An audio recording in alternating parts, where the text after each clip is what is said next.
কোন এক অদৃশ্য শক্তির কারণে আজকে বাগেরহাটের 4টে আসনকে 3টে আসনে রূপান্তরিত করা হয়েছে। আমরা বাগেরহাটের মানুষ, খান জাহানের বংশধর। আমরা কিন্তু যোদ্ধা। খান জাহান কিন্তু যুদ্ধ করে এই বাগেরহাটকে স্বাধীন করে ধর্ম প্রতিষ্ঠা করেছে। আমরা কিন্তু যুদ্ধ করতে জানি। আমরা যেমন নরম। আপনারা বিলগুলোর জায়গায় ঢিল দিয়েছেন, আপনারা বুঝতে পারছেন না এর ফল কত দূর খারাপ হবে। আমার মনে হয় এই সংস্কার কমিটির মধ্যে কোন এক শয়তান লুকিয়ে আছে যারা বাগেরহাটের ভালো চায় না, বাগেরহাট মানুষের ভালো চায় না। তাকে খুঁজে বের করতে হবে।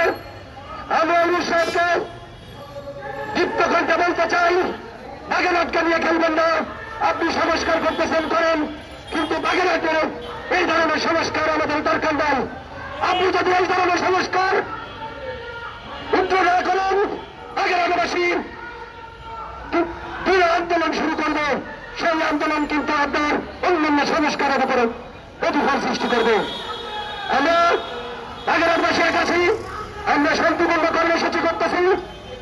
আপনারা আমাদের এই শান্তিপূর্ণ কর্মসূচির মধ্যে আমাদের দাবি মেনে নিন।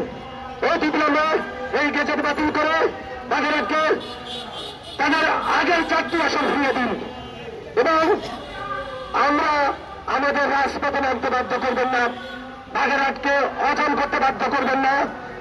আপনাদের সাংবাদিক রাজারকে উদ্দেশ্য করে বলি, আপনারা এই মেসেজটি সরকারকে ভালোভাবে বুঝিয়ে দিন যে বাগেরহাটের মানুষ কিন্তু ঐক্যবদ্ধ। বাগেরহাটের মানুষ কিন্তু সত্য।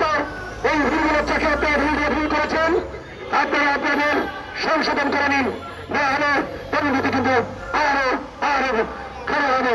ধন্যবাদ, ধন্যবাদ সাইফুল ভাইকে।